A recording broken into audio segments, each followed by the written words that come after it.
लो जी बकरी के दुध की चाह बन के आ गई है तो जनाब शुक्रिया अदा कर रहे लियाकत साहब का उन्नू साहब का जिन्होंने जनाब बकरी के दुध की चाह बना के दी ते विचों आउंदी है भी स्मैल बकरी के दुध की ना स्मैल आउंदी है। अज है राजकान ते कल इंशाल्लाह मेरे अल्लाह ने खैर रखी ना ते बिल्कुल रोई दे विच चोलिस्तान दे विच वड़ जाण।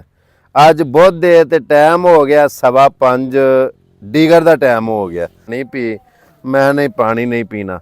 वो फिर आखन लगे भी है बाबे हरी ना गए ने बकरी का दुध लैन वास्ते बकरियां ताज़ा चोक लिया जी। अब पुत्र उठ के इधर हो गए जरा बाबे हरान कैमरा मार हाँ वाला वाह भाई वाह इधर मार भाजी हरान के बाबे की तस्वीर बना है जी। ए नाल मेरा बैग पे आवे ते ओ मैं पिछले एक थां खलोता ते ओ बाबे हरी सन वडेरिया ने पुत्र करान पा के भेजने मैं नहीं बाबा जी ने आख्या थैला तो इंज रखिया जे स्कूटर दे जिवें कराने पा के भेजना। मैं नहीं बाबा जी ये कोई मरन जीवन का समान रखे आ ते ए ओ बैग ओ पर अपनी लारी खलोती है स्कूटर ए पिछे कैमरा मारे ना पुत्र ये भाई लियाकत साहब का गुजर साहब का डेरा है पुन्नू साहब का हाँ जी।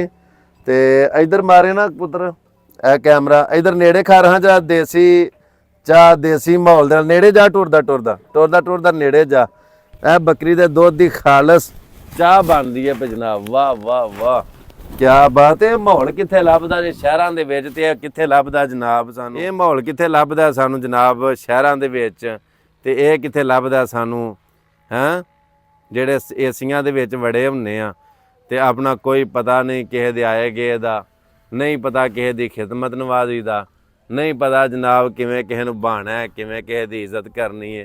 ए माहौल वेख्या जे ये कित्थों लभदा जनाब अपने इलाके दे विच। बाकी फिर भी बहुत बहुत शुक्रिया।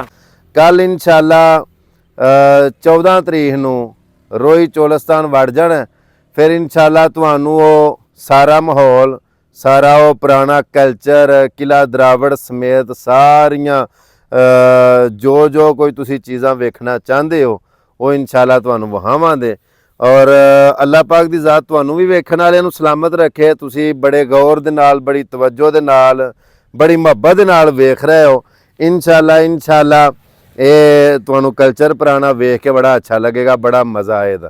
कित्थों सियालकोट तों चलिया किते किते 11वें ज़िले आके ते कित्थे आके बैठा बड़ियां इलाकिआं दा पानी पीता बड़ियां इलाकिआं दे लोकां नाल वाह पिया उन्हां दे रहन सहन मिजाज तबीयत अलग अलग इलाके अलग अलग तबीयतां अलग अलग माहौल जिवें दी मिट्टी है मिट्टी दा तसीर है वो सारा कुछ मैं नाल नाल तुहाडे हुण शेयर करदा रहांगा।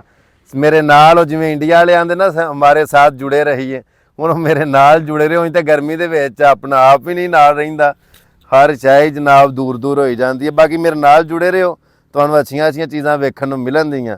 इस नाल मैनूं इजाज़त दिओ मिलने एक नवीं वीडियो दे नाल। अल्लाह सोहणे दे वाले थैंक यू जज़ाकल्लाह शुक्रिया।